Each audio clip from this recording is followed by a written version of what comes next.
जब से तेरा नाम लिया, ब्रज के नंद लाला राधा जुगे सांवरिया, सब दुख दूर हुए जब से तेरा नाम लिया।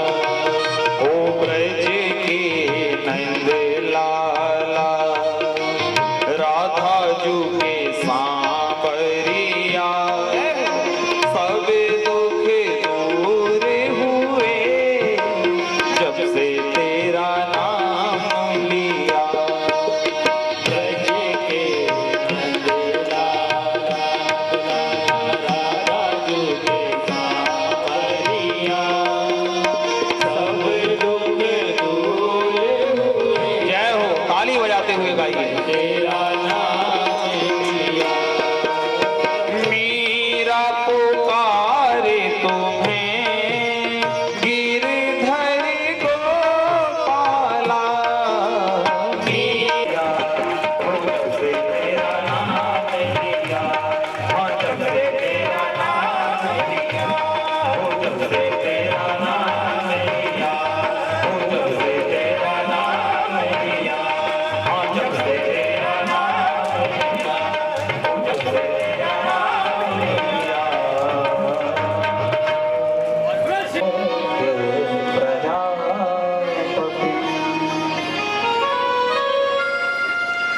भगवान वामन का जब अवतार हुआ, पुराणांतर्गत भगवान वामन की आयु 7 वर्ष की बतलाई गई है। और वामन भगवान का यज्ञोपवीत बृहस्पति जी ने किया। माता अदिति ने इन्हें लंगोटी भेंट में दी। पृथ्वी मैया ने इन्हें आसन भेंट किया। और कुबेर जी ने आकर के इन्हें भिक्षा पात्र भेंट में किया।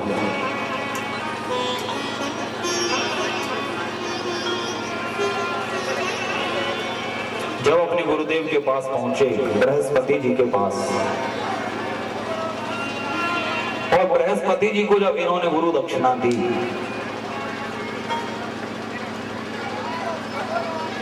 तो बृहस्पति जी बोले, वामन जी हमें आपसे ये दक्षिणा नहीं चाहिए,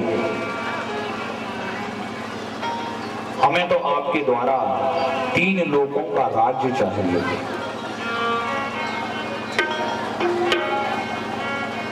और बदला दिया कि जाओ, नर्मदा के तट पर राजा बलि यज्ञ कर रहे हैं, और राजा बलि से 3 पग भूमि की याचना कीजिए, और 3 पग में संपूर्ण राज्य हमें प्रदान करो।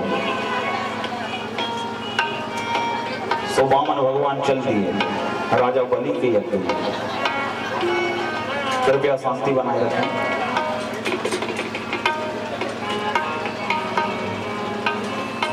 शांति से सुनेंगे तो ज्यादा आनंद आएगा। और आज वैसे भी बहुत लंबी यात्रा करनी है। पहले अयोध्या जाना है, और अयोध्या के बाद में फिर मथुरापुरी पहुंचना है।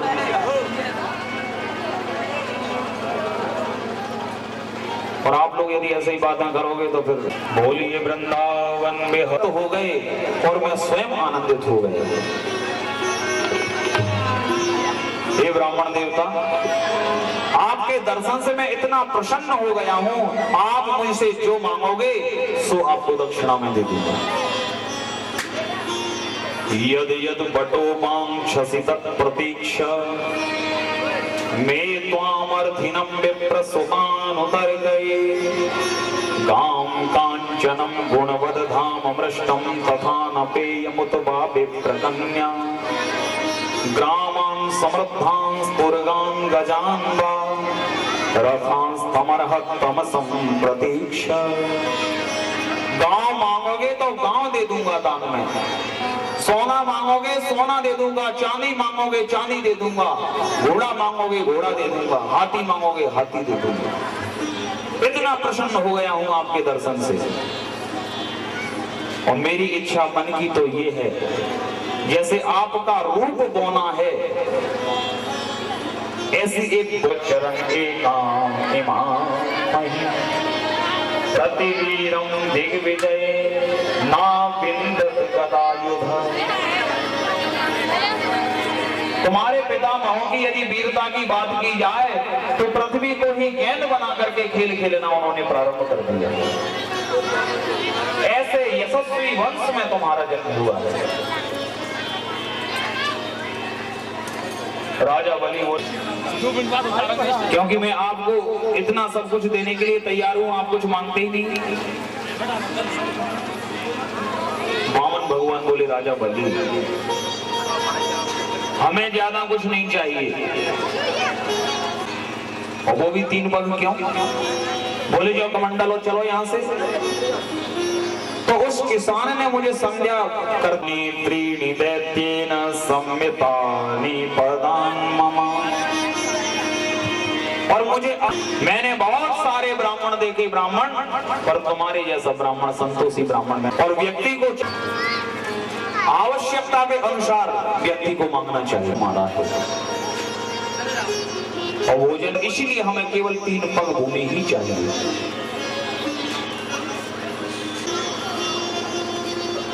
बहुत देर हो गई, देखूं तो सही ये है ही कौन, इतनी देर से आकर के देख लिया।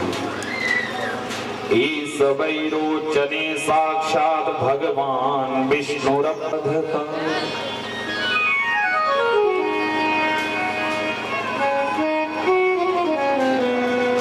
ये कोई और नहीं है, कश्यप अदिति का बालक ही वामन बन करके आया है, देवताओं का कार्य साधन करने के लिए आया है। प्रशंसा नहीं करता कि दान करने पर, यदि हमारे पास धन है तो धन से हमें धर्म करना चाहिए।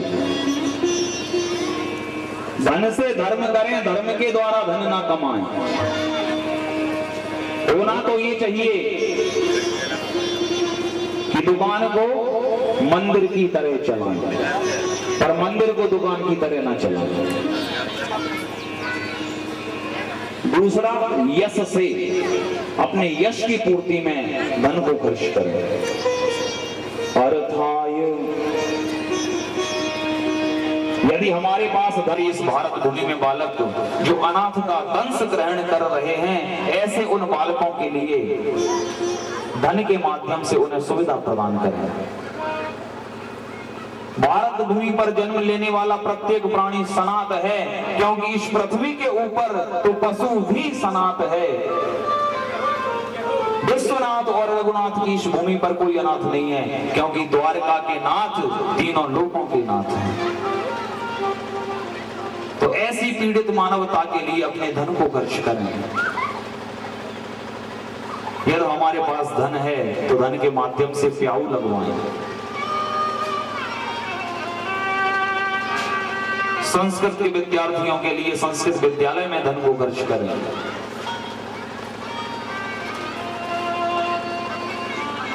तो पीड़ित मानवता की धन के द्वारा रक्षा करें, धर्म करें। और जो मनुष्य अपने धन का व्यय इन 5 जगह पर करता है, वो प्राणी 2 लोकों को प्राप्त करता है। शुक्राचार्य जी बोले बलि अभी भी कुछ नहीं बिगड़ा, मना कर दे। तूने कोई संकल्प थोड़ी किया है।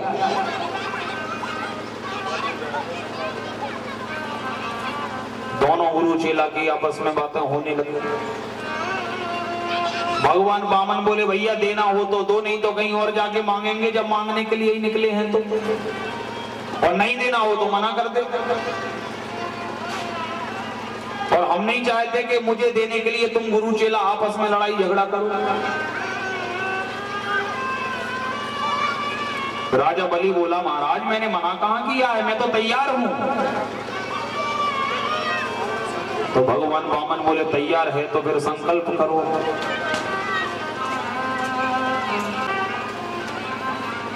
शुक्र पर झूठ बोलने का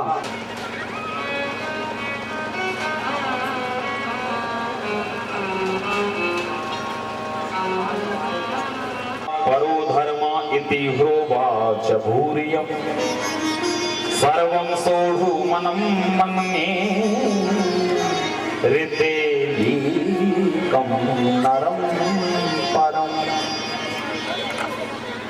पृथ्वी कहती है मैं सब कुछ भारों को सहन कर सकती हूं, पर मैं असत्य को सहन नहीं कर सकती। इसलिए महाराज मैंने कह दिया दूंगा, तो फिर मैं पीछे हटने वाला नहीं हूं, मैं तो फिर दे करके ही मानूंगा। कौन कौन से भारों को पृथ्वी सहन नहीं करती? ब्राह्मणस्य बुधा शंका शालिग्राम शिला तथा सर्वं सहा न सहते स्त्रीणां कुचमण्डलम्। शालिग्राम भगवान को बिना सिंहासन के पृथ्वी पर नहीं रखना चाहिए, इसलिए हमेशा शालिग्राम भगवान को सिंहासन पर रखेंगे। और ब्राह्मण को बिना आसन के पृथ्वी पर नहीं बैठना चाहिए।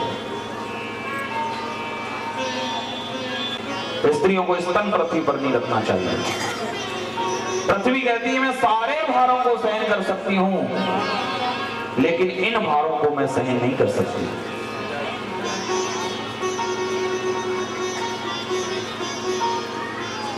शुक्राचार्य जी बोले बहुत देर से समझा रहा हूं, लेकिन तू समझता नहीं है। अपने आप को बड़ा पंडित मानने लगा है। ये गुरुजी को बुला लूं, और वामन भगवान बोले गुरुजी की आवश्यकता नहीं है, संकल्प तो हमको ही याद है, हम ही पढ़ देंगे।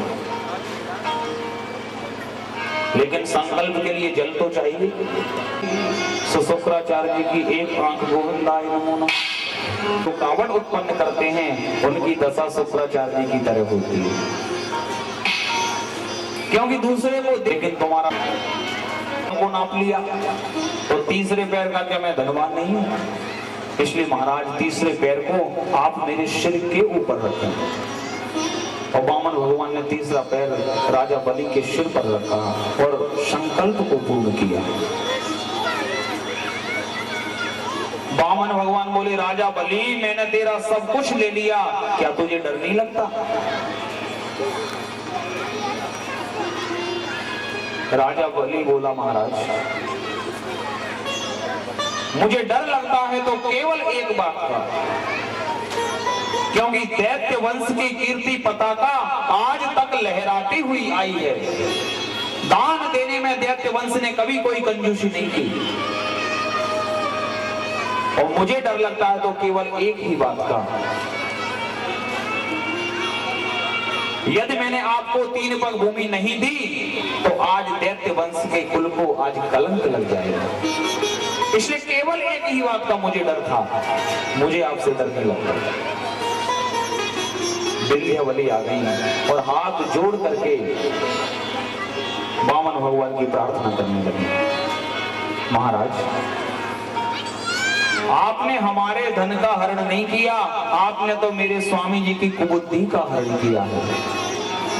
क्योंकि पृथ्वी का जितना भी मैदान है वो सारा का सारा मैदान आपकी क्रीड़ा स्थली है, आपके खेल कुंड का मैदान है।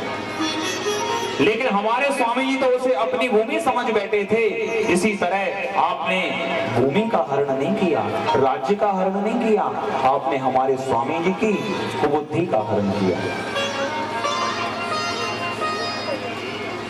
राजा बलि बोला महाराज मुझे आपका ये बौना स्वरूप और सुंदरता का अभिमान तो बड़ा जबरदस्त रहता है लोगों को।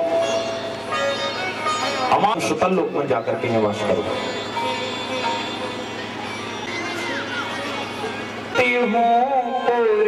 16 श्रृंगार और 12 बेस नई राजधानी 12 विंध्यावली।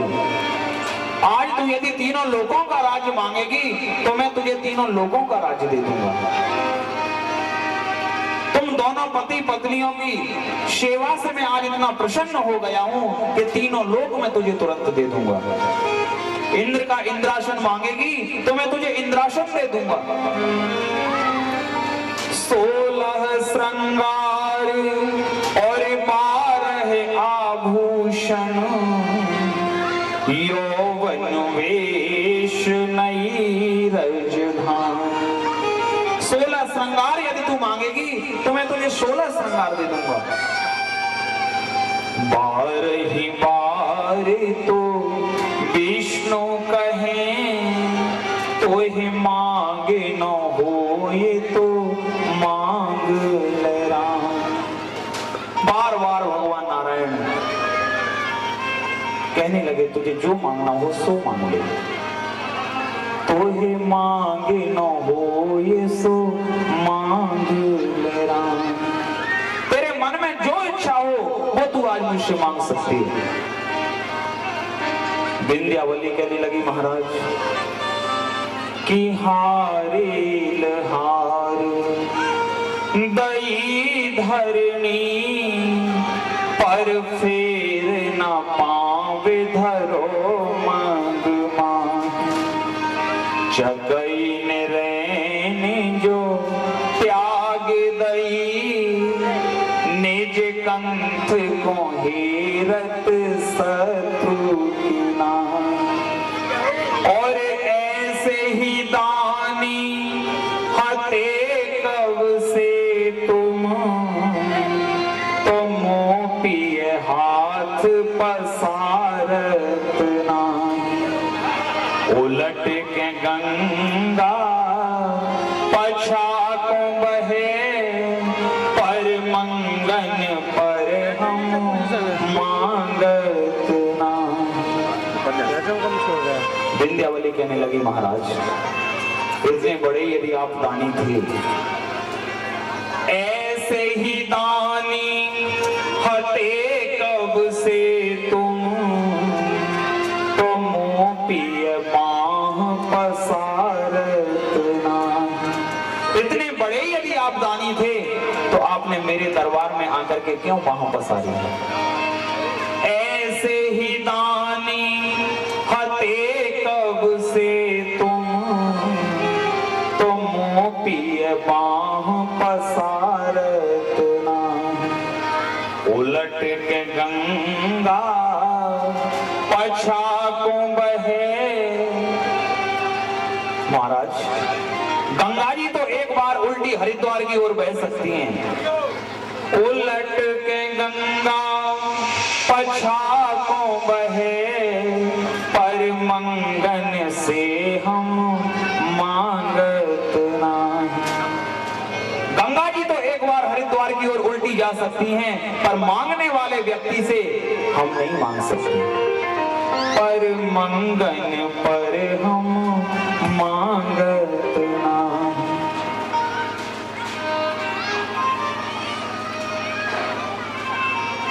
विंध्यावली ने बड़ी सुंदर भगवान की स्तुति गाई और वामन भगवान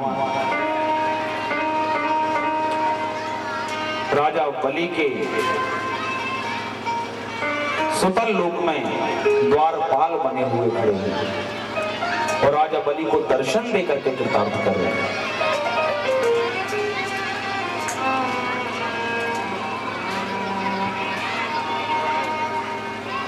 एक दिन नारद जी महाराज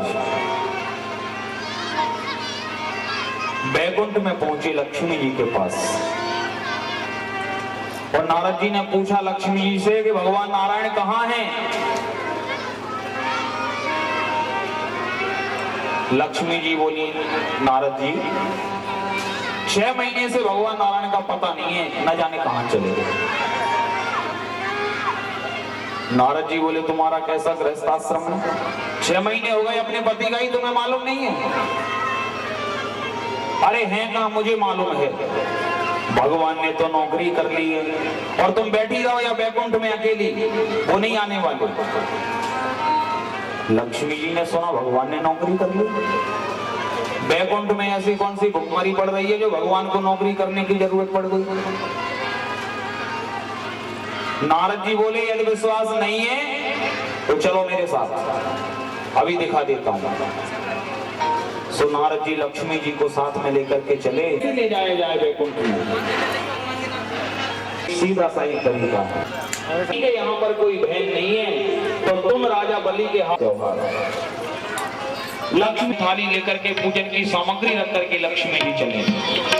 घोड़े पर बैठा हुआ और राजा बलि ने देखा कि बहन तू क्यों रो रही है, तुझे मालूम है आज रक्षाबंधन का त्योहार है। लक्ष्मी जी बोली भैया वो तो मुझे। राजा बलि बोला बहन जैसे ही लक्ष्मी जी आई तो लक्ष्मी जी ने राजा बलि के यहाँ पर तिलक किया। कोई एक साधारण कोई धागा नहीं है, कोई डोरा नहीं है, ये प्रेम और एक बंधन का त्योहार है। मुस्लिम सिख का घात किया तो हमारी भारतीय अवला बहन ये कामना करती है कि ये का त्योहार मनाया जाए। बलि राजा दानवेंद्रो महाबला तेन त्वां प्रतिबध्नामि रक्षे मांचल मांचल। ये रक्षा सूत्र जन भागों में स्वर्ण हीरे जवाहरात की खुशी में दक्षिणा देता है और जब भैया कम दक्षिणा देता है तो बहन ऐसे ही फिर नाक सपोर्टती भैया रहने। राजा बलि को लगा के लगता है दक्षिणा कुछ कम है तो सेवकों से कहा जाओ 10 थाल श्रृंगार करके आइए स्वर्ण हीरे। सेवक गए और 20 थाल कह दिया ना तू रख ले तेरे कछु उनकी बहन कह देती है भैया रख ले तेरे काम में आएगी।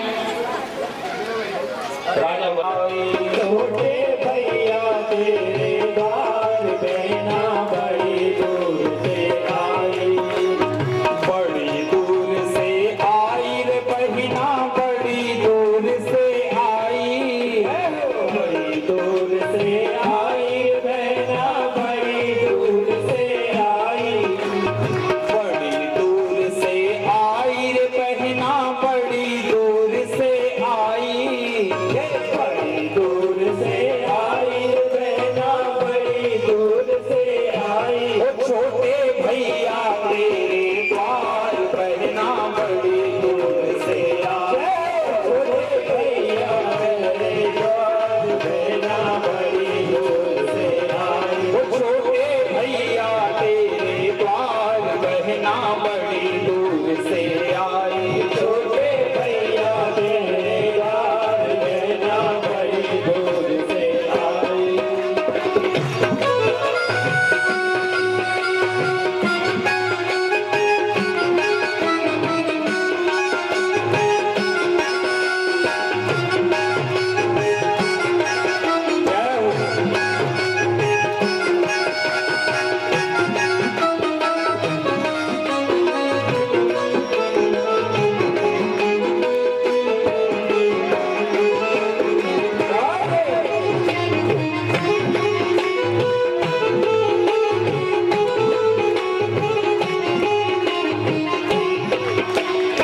केवल भैया भैया नाच रहे हैं, बहना नहीं नाच रही।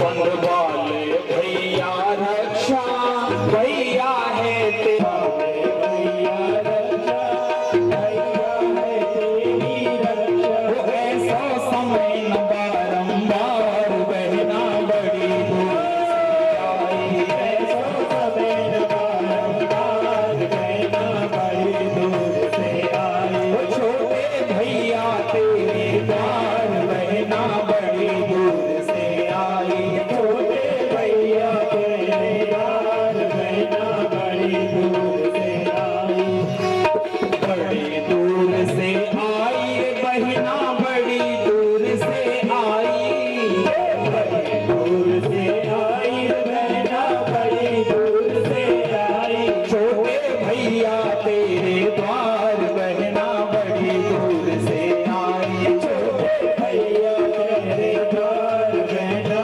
बड़ी दूर से।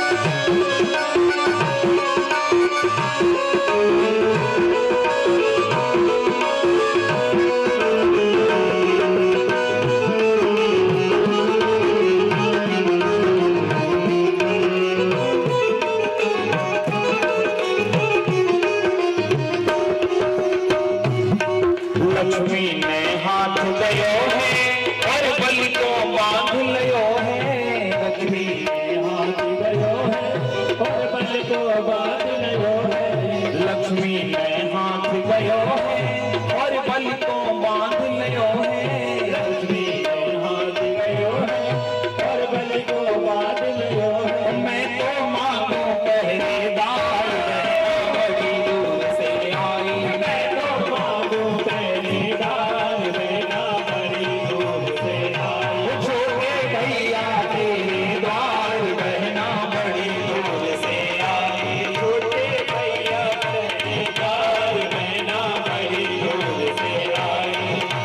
बड़ी दूर से आई रे बहना बड़ी दूर से आई, बड़ी दूर से आई रे बहना बड़ी दूर से आई। छोटे भैया तेरे द्वार बहना बड़ी दूर से आई, छोटे भैया तेरे द्वार बहना बड़ी दूर से आई।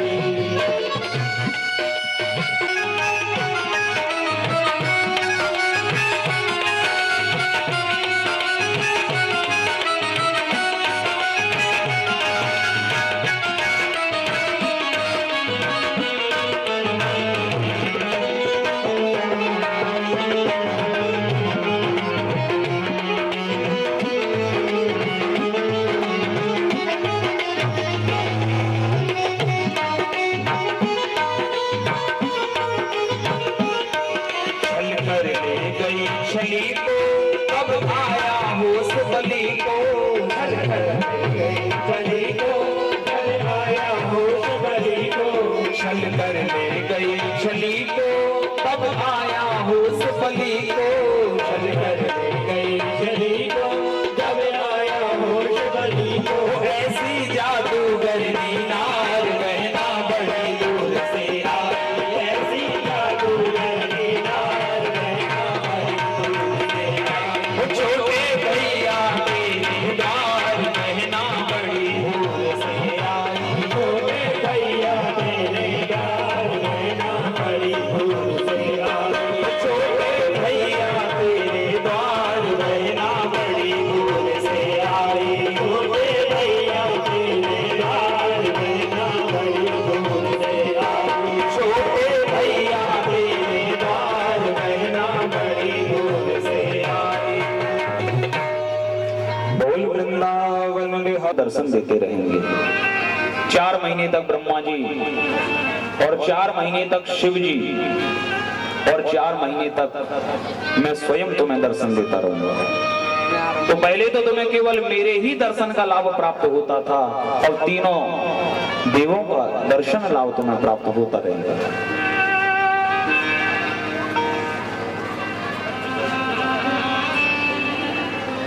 राजा बलि बोला, महाराज तुम दोनों तो मुझे ठगने के लिए आए थे, पर तुम दोनों को तो मैंने ठग दिया। दुनिया हाथ पसारती है लक्ष्मी नारायण के द्वार, पर आप दोनों मुझसे मांगने के लिए आए थे। आप तो मुझे ठगने के लिए आए थे, पर मैंने तुम दोनों को ठग लिया।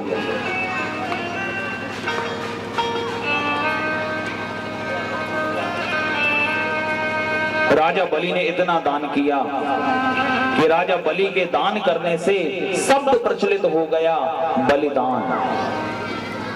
इतना दान ना तो आज तक किसी ने किया, शब्द प्रचलित हो गया बलिदान, बलि जैसा दान।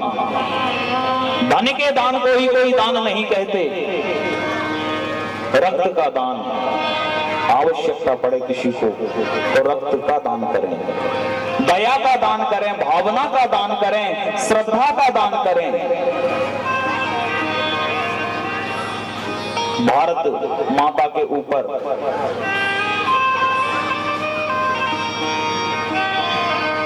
भारतीय मानवता के ऊपर जब संकट आया तो हमारे भारतीय वीरों ने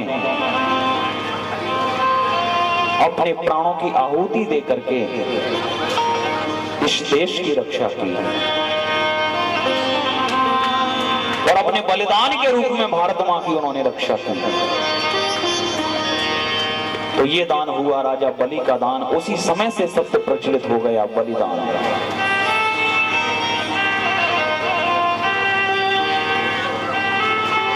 एक मनवंतर में भगवान ने मत्स्य रूप धारण करके सत्यव्रत मनु की प्रलय पर्यंत रक्षा की। तो अष्टम स्कंद की कथाओं में मनवंतरों की कथाएं हैं।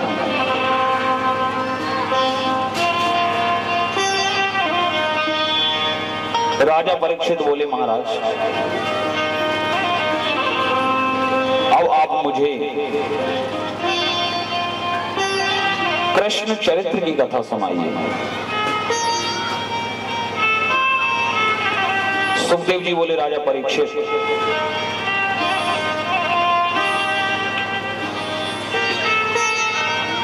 कृष्ण कथा सुनने के लिए सर्वप्रथम सबसे पहले राम कथा सुनना चाहिए,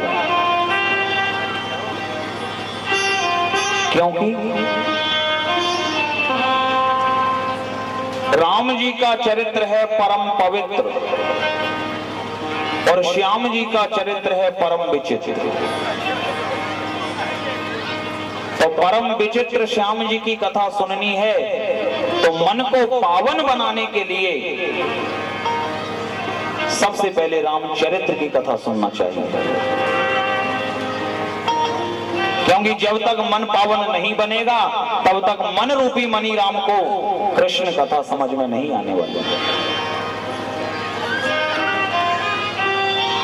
तो सूर्यवंश का वर्णन सुनाया।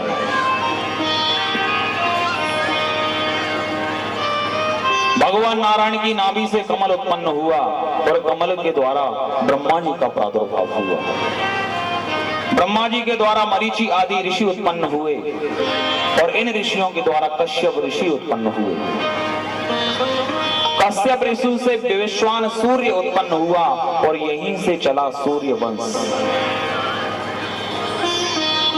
और इसी सूर्य वंश में श्राद्ध देव नाम के मनु उत्पन्न हुए और इनकी पत्नी है श्रद्धा। श्राद्ध देव मनु की श्रद्धा नाम की पत्नी, इनके यहां पर कोई संतान नहीं हुई। सूर्यवंश में प्रारंभ से ही संतान की समस्या रही है। वृद्धावस्था में जाकर के संतानें हुई हैं। जब इनके यहां पर कोई संतान नहीं हुई तो इन्होंने पुत्र कामिष्टि यज्ञ कराया और ब्राह्मणों से कहा, महाराज ऐसा यज्ञ करो कि पुत्र होना चाहिए। और राजा की इच्छा तो है कि पुत्र होना चाहिए, लेकिन रानी जी की इच्छा है कि पुत्री होना चाहिए। रानी जी ने ब्राह्मणों से कहा, महाराज मोटी दक्षिणा तभी मिलेगी जब पुत्री होगी। तो ब्राह्मणों ने अपने मंत्र पलट दिए। यज्ञ के द्वारा कन्या उत्पन्न हो गई। राजा बोले, महाराज मैंने तो ये यज्ञ किया था पुत्र की उत्पत्ति के लिए, पुत्र उत्पन्न हो, लेकिन ये कन्या क्यों हुई? ब्राह्मणों ने कहा, महाराज आप पति पत्नी की दोनों की एक मानसिकता नहीं है, और जब तक पति और पत्नी की एक मानसिकता नहीं होगी तब तक संतान आपकी इच्छा के अनुसार कैसे होगी? आपकी इच्छा है पुत्र उत्पन्न हो, रानी जी की इच्छा है कन्या उत्पन्न हो।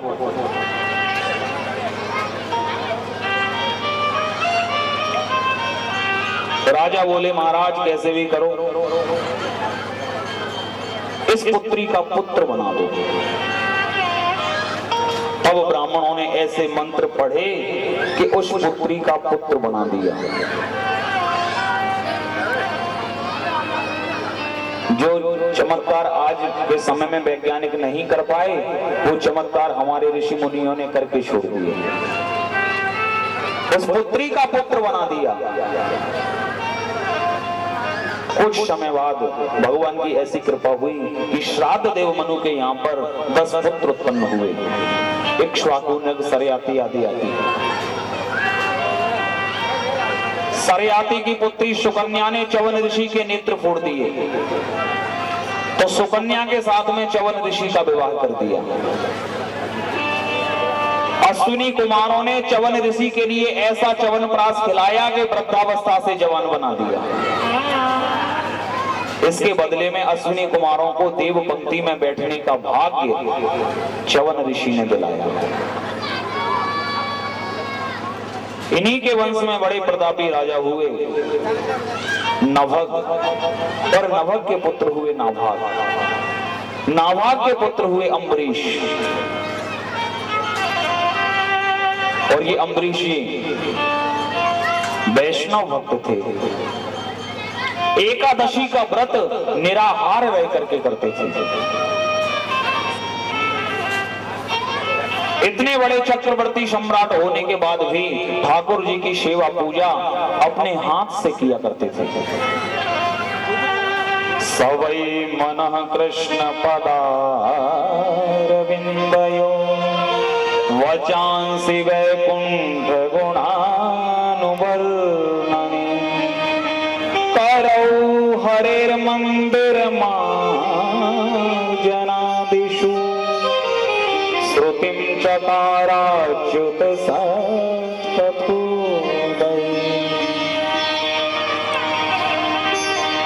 भगवान के मंदिर में जाकर के पोछा लगाने की सेवा, झाड़ू लगाने की सेवा स्वयं अपने हाथ से किया करते थे।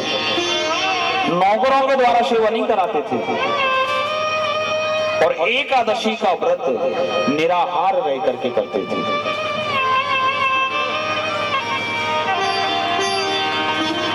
आजकल एकादशी आती है तो 4 दिन पहले से ही कड़ाइयां चढ़ना प्रारंभ हो जाती है, क्योंकि एकादशी की थाली में 11-11 रस और दीपावली की थाली में 4 चीजें। और एकादशी का व्रत केवल खाने के लिए नहीं है, एकादशी का व्रत है शरीर को एक दिन ताप देने के लिए। महीने में 2 दिन शरीर को निराहार रखना चाहिए। वैज्ञानिक दृष्टिकोण के द्वारा यदि शरीर को 2 दिन यदि निराहार रखा जाए महीने में, तो कई प्रकार की बीमारियां अपने आप नष्ट हो जाती हैं।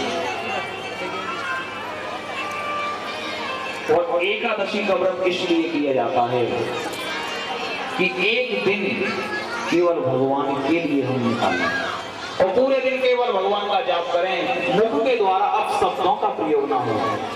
कम से कम महीने भर तक ना सही, 1 वर्ष तक ना सही, कम से कम 1 दिन तक हमारे नेत्र सफल हो जाएं, हमारे कर्ण पवित्र हो जाएं। जिसके नेत्र सफल हो गए, नेत्र पावन हो गए और कर्ण रंध्र पावन हो गए, उसका जीवन पावन बन जाता है। लेकिन आजकल तो दूरदर्शन की कृपा से दोनों ही बहुत पवित्र हो रहे हैं।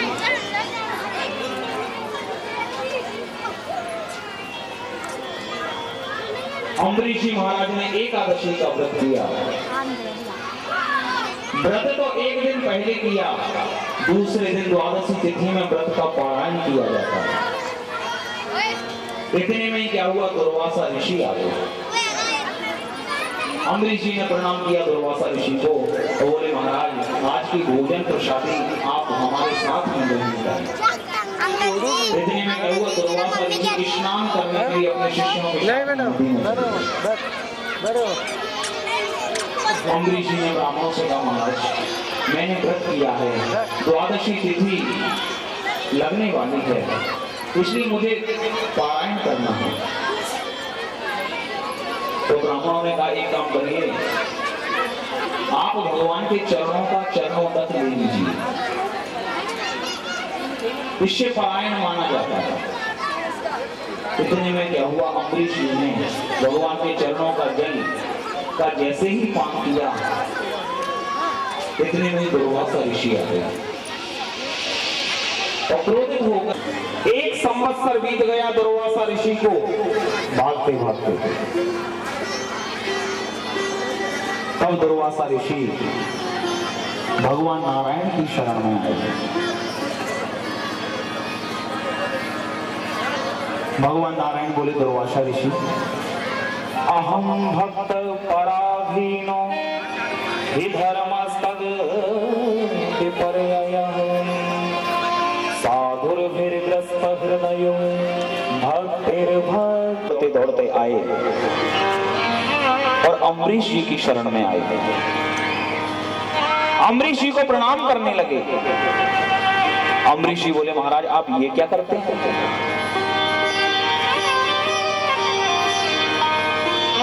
दुर्वासा ऋषि बोले, अम्बरीश जी बातें तो बाद में भी होती रहेंगी, पहले अपने सुदर्शन चक्र को शांत करते हैं। अब अम्बरीश जी ने भगवान को अपने प्रेम की सौगंध दी।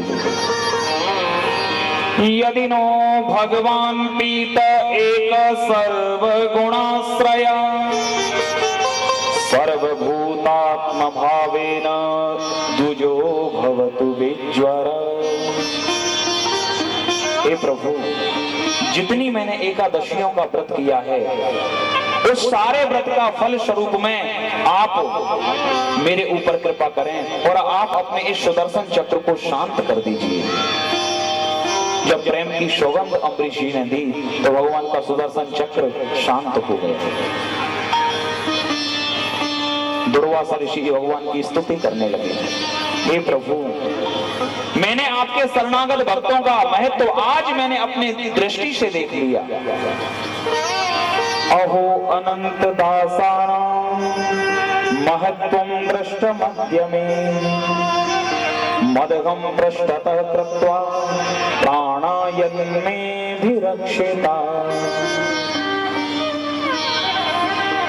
भक्तों की महिमा आज देख ली, क्योंकि मैंने तो आपके भक्त को परेशान करने के लिए कृत्या प्रकट की। और धन्य है आपके भक्त जिसने मेरी रक्षा के लिए अपना सारा पुण्य, सारी तपस्या मेरी रक्षा में लगा दी।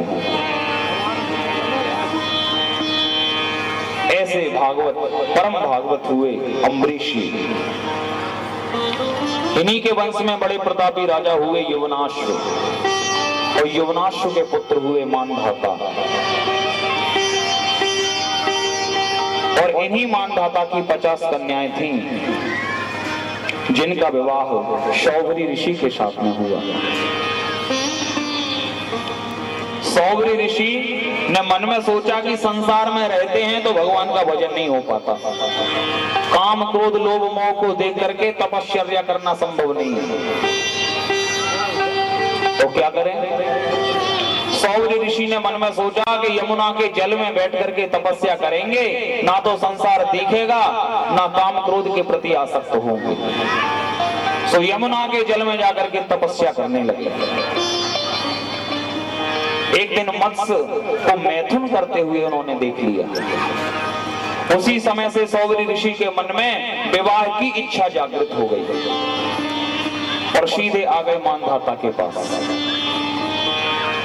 बोले, महाराज हम विवाह करना चाहते हैं। मानधाता जी ने मन में सोचा, महाराज सकल पे तो देख लो 12 बज रहे हैं, सारे शरीर में झुर्रियां पड़ गई, बाल सफेद हो गए, वृद्धावस्था आ गई और अब विवाह करना चाहते हो। मन ही मन मानधाता सोच रहे हैं लेकिन कह नहीं सकते।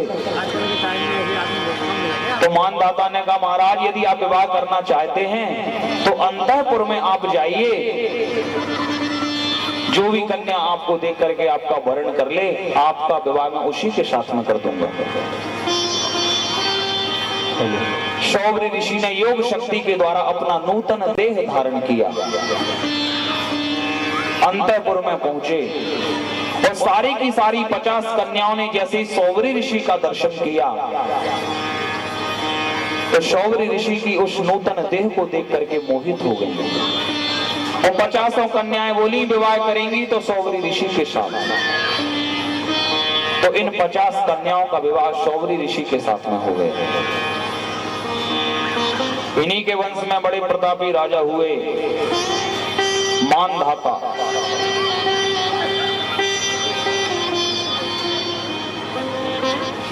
राजा हुए सत्यव्रत, सत्यव्रत के पुत्र हुए हरिश्चंद्र, हरिश्चंद्र के रोहित, रोहित के हरित, हरित के बाहुक, बाहुक के सगर। और इन्हीं राजा सगर की 2 रानियां थी, सुमति और केशनी। सुमति के द्वारा 60,000 पुत्र उत्पन्न हुए, जो कपिल मुनि की नेत्रों की ज्वाला से जल करके राख के ढेर बन गए। केशनी नाम की पत्नी के पुत्र हुए असमंजस, असमंजस के पुत्र हुए अंशुमान, अंशुमान के पुत्र हुए दिलीप और दिलीप के पुत्र हुए भागीरथ। इन सभी ने गंगा मैया की तपस्या की और गंगा मैया जब प्रसन्न हो गईं तो भागीरथ जी के प्रयास के द्वारा गंगा मैया आईं और इन 60,000 पुत्रों की राख के ढेर का स्पर्श करके इनका उद्धार कर दिया। बोल गंगा मैया की जय। इन्हीं के वंश में बड़े प्रतापी राजा हुए ऋतुपर्ण, जो राजा नल के सखा थे। इन्हीं के वंश में बड़े प्रतापी राजा हुए सौदाश्व, अश्मक, नारी कवच, खटवांग, दिलीप, रघु, अज और इनके पुत्र हुए दशरथ। दशरथ जी महाराज की वृद्धावस्था का चौथा पन्ना गया और एक दिन दशरथ जी के मन में बड़ी ग्लानि हो गई। कैसे हुई ये ग्लानि? बोले दशरथ जी की मित्रता स्वर्ग में इंद्र से थी और इंद्र से मिलने के लिए दशरथ जी स्वर्ग में जाया करते थे। एक दिन जब दशरथ जी इंद्र से मिलने के लिए जब स्वर्ग में गए और मिल करके जब दशरथ जी लौट आए, कुछ दूरी तक आए तो दशरथ जी कुछ कहना भूल गए इंद्र से। तो दशरथ जी तुरंत इंद्र के पास पहुंचे, लेकिन इंद्र तो मिले नहीं। तो दशरथ जी ने क्या देखा कि जिस स्थान पर दशरथ जी बैठे हुए थे उस स्थान को इंद्र के सेवक धो रहे थे। दशरथ जी ने पूछा, क्यों भैया तुम इस स्थान को क्यों धो रहे हो? सेवक बोले, महाराज ज्यादा तो कुछ मालूम नहीं है, पर इतना जरूर मालूम है कि हमारे स्वामी जी के मित्र हैं दशरथ जी, और जब जब दशरथ जी हमारे स्वामी जी से मिलने के लिए आते हैं उस समय हमारे स्वामी जी इस स्थान को धुलवा देते हैं, क्योंकि राजा दशरथ निपुत्री हैं, उनके यहाँ कोई पुत्र नहीं है। इस दृश्य को देख करके दशरथ जी के मन में ग्लानि हो गई। एक बार भूपति मन माही, एक बार भूपति मन माही, एक बार भूपति मन माही,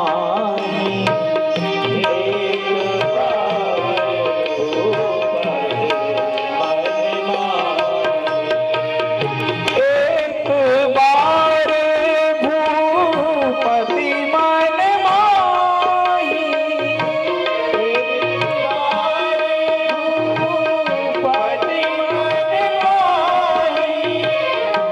एक बार भूपति मन माही, एक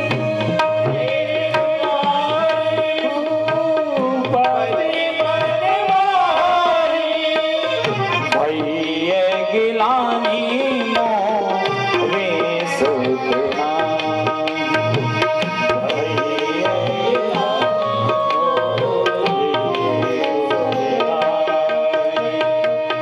भैया गिलानी मोरे सुतना,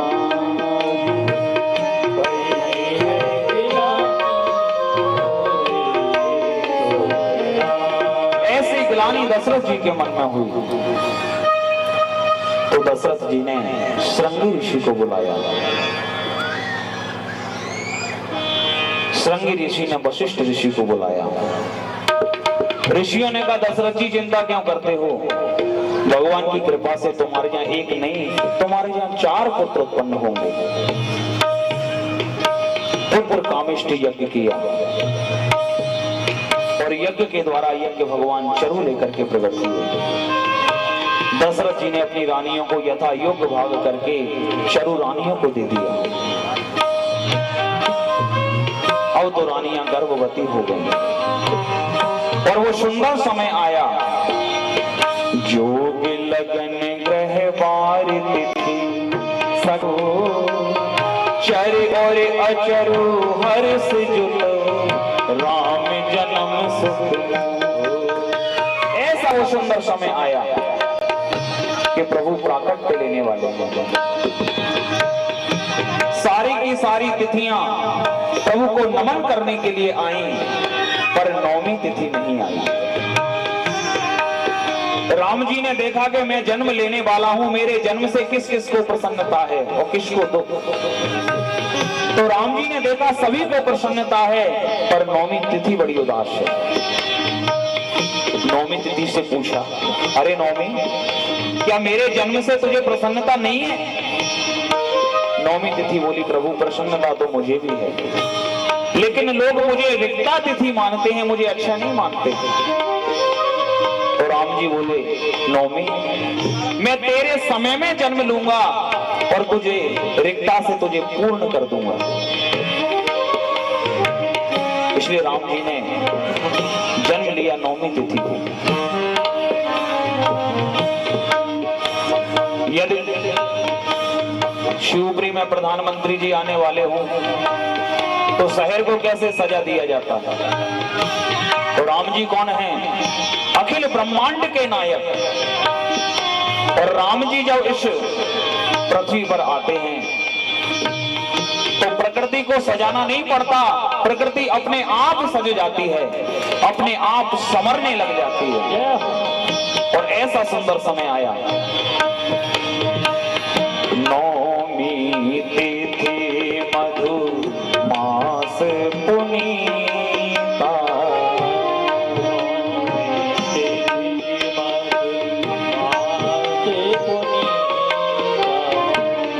नौमी तिथि मधु मास पुनीता।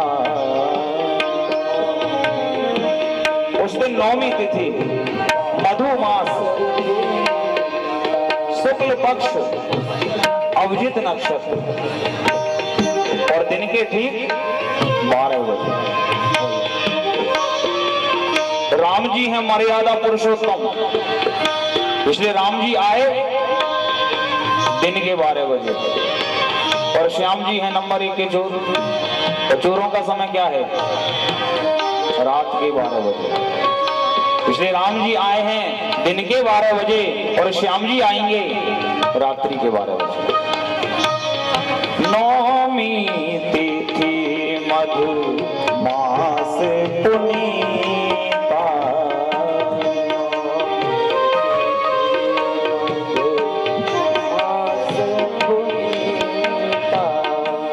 उस दिन नौमी तिथि और दिन के ठीक 12 बजे वो स्वामी जी के शब्दों में तुलसीदास जी कहते हैं, भगवान ने जन्म नहीं लिया, भगवान प्रकट हुए। तो कैसे प्रकट हुए? भय प्रगट कृपाला दीन दयाला कौशल्या हितकारी, सीताराम सीताराम सीताराम सीताराम सीताराम सीताराम सीताराम सीताराम सीताराम सीताराम सीताराम सीताराम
सभी लोग अपने अपने सीताराम सीताराम सीताराम सीताराम सीताराम सीताराम सीताराम सीताराम अवतार हुआ है, प्रगट हुए हमारे सबके बीच में। सभी लोग बैठ करके भरता दासा जी महाराज का मन से नमन करें।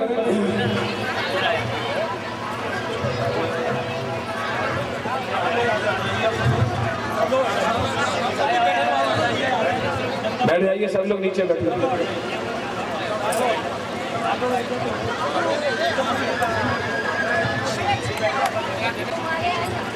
तो राम जी का प्राकट्य हुआ अवधपुरी में। भाई अवधपुरी कैसी है, दूसरा दर्शन कर आवे और महाराज जी का भी आप दर्शन लागे। रजधानी लागे मोहे मीठो मीठो सरजू जी प्यारी रजधानी लागे, रजधानी लागे मोहे मीठो मीठो सरजू जी को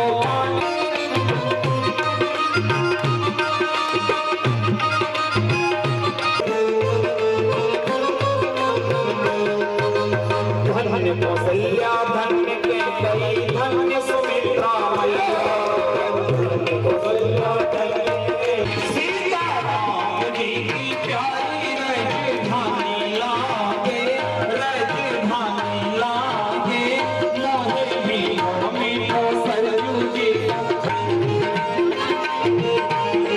जय हो।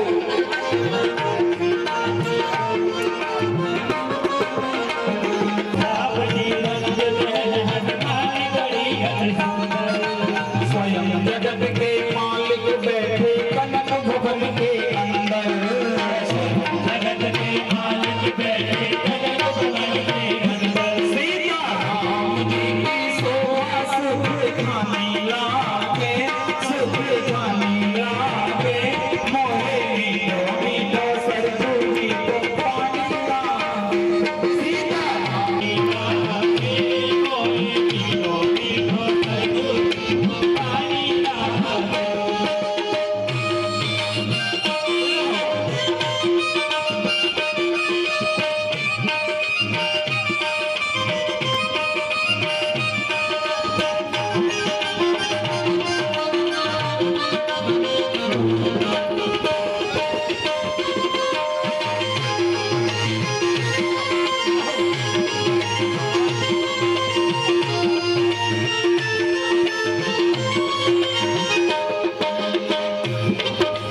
सहज सुहावन जन्म भूमि श्री रघुवर राम लला,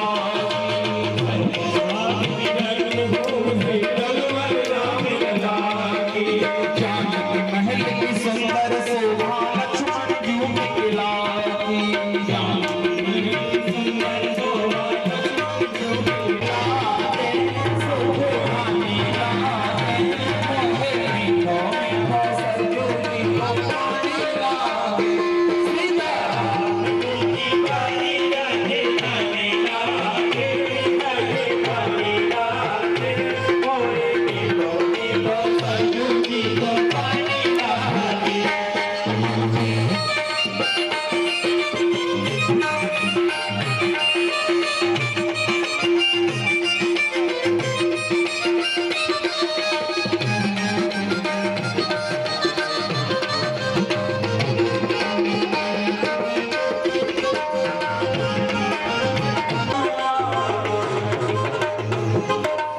जैसे वृंदावन में राधे राधे, वृंदावन में राधे राधे और अवधपुरी में जय श्री राम। जय श्री राम दंडवत भैया मधुरी वाणी बोले, जय श्री राम दंडवत भैया मधुरी वाणी बोले, अरे जय श्री राम दंडवत भैया मधुरी वाणी बोले, जय श्री राम दंडवत भैया मधुरी वाणी बोले। करे कीर्तन संत मगन मन गली गली में डोले, करे कीर्तन संत मगन मन गली गली में डोले, करे कीर्तन संत मगन मन गली गली में डोले, करे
सभी लोग अपने अपने स्थान पर बैठ जाएं। जो लोग माला पहना सीधे पकड़े और अपने अपने स्थान पर बैठे। ये बच्चों को रोको वहाँ की कथा के बाद में लेने से तुझे कोई प्रसन्नता नहीं। चंद्रमा बोला महाराज प्रसन्नता कहां से होगी? आपने जन्म लिया है दिन के 12 बजे और आपके जन्म लेते ही विधि हो। और जब सूर्य नारायण हटे तब तो मैं आकर के आपके दर्शन प्राप्त करूंगा। भगवान राम बोले चंद्रमा समय तो मैंने आकर के अगला जो मेरा अवतार होगा कृष्ण अवतार उस समय में रात के 12 बजे आकर के जन्म लूंगा और उस समय में तुझे संतुष्ट कर दूंगा।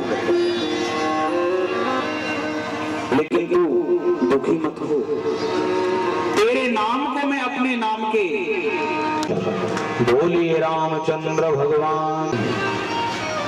रामचरितमानस और भागवत कथा उस व्यवहार को उन गुणों को अपने जीवन में उतार करके हम अपनी इस मानव जीवन की यात्रा को सफल बना सकते हैं। इसलिए राम जी का जीवन अनुकरणीय है।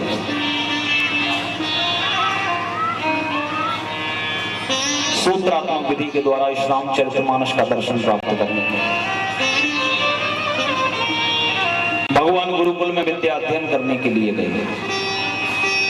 भगवान को क्या आवश्यकता थी गुरुकुल में जाने की? जिनके रोम रोम से वेदों की ध्वनि उच्चारित होती हैं, ऐसे उन परमात्मा जगदीश्वर को गुरुकुल में जाने की क्या आवश्यकता है? गुरु शिष्य की परंपरा को बनाए रखने के लिए, भारतीय संस्कृति की शिष्य परंपरा का संरक्षण संवर्धन करने के लिए भगवान ने गुरुकुल में विद्या अध्ययन किया। गुरु के गुरुत्व को बनाए रखने के लिए, शिष्य के शिष्यत्व को बनाए रखने के लिए भगवान ने गुरुकुल में जाकर के विद्या का अध्ययन किया। गुरु ग्रह गया पढ़न रघुराई, गुरु ग्रह गया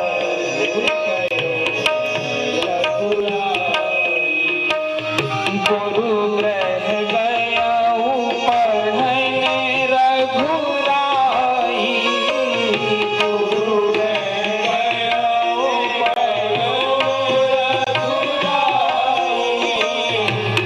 अल्पकाल विद्या सब आई,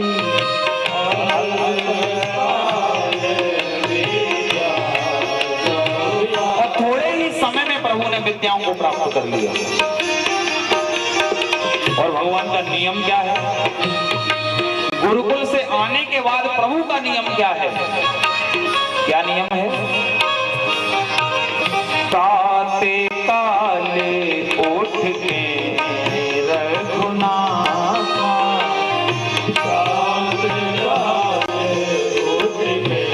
इन्हीं सूत्रों को अपने जीवन में उतारना है। प्राते काले उठ के रघुनाथा, प्राते काले उठ के रघुनाथा, मात पिता गुरु नाम महिमा, मात पिता गुरु नाम महिमा। भगवान प्रातः काल उठ करके अपने माता पिता और गुरु को प्रणाम करते थे। आज यदि अपने बालकों को गुरुकुल में नहीं भेज सकते, गुरु के पास नहीं भेज सकते, तो कम से कम उनको ये तो सिखा सकते हैं कि अपने माता को, पिता को और अपने गुरु को प्रणाम करें। ऐसे संस्कार अपने बालकों के अंदर हमें रोपित करना है, जिसके माध्यम से राम जी के उस उद्दिष्ट सूत्र को हम अपने जीवन में उतारेंगे तो वो सनातन की भावना हमारे राष्ट्र में व्याप्त हो जाएगी। ऐसा प्रभु का नियम है। विश्वामित्र जी को मालूम पड़ा कि भगवान राम का जन्म हो गया है, और इधर हम जब यज्ञ करते हैं, जब करते हैं, तो बड़े बड़े दुष्ट असुर आकर के हमें परेशान करते हैं, यज्ञ में विघ्न डाल देते हैं। तो क्यों ना मैं जाऊं दशरथ जी के पास और राम जी को मांग करके ले आऊं, और राम जी जब आएंगे तो दुष्ट दैत्यों का नाश कर देंगे और हम निर्विघ्नता पूर्वक यज्ञ कर सकेंगे। ऐसी कामना से विश्वामित्र जी दशरथ जी के पास पहुंचे, और दशरथ जी को जब संदेश मिला कि विश्वामित्र महामुनि आए हैं, तो ब्राह्मणों को साथ में लेकर के दशरथ जी विश्वामित्र जी से मिलने के लिए गए। कि मुनिया गमन सुना जब राजा, मिलन गयौले विप्र समाजा। ब्राह्मणों को साथ में लेकर के, पूजन की थाली लेकर के महामुनि विश्वामित्र जी का पूजन करने के लिए पहुंचे। विश्वामित्र जी से मिलन हुआ।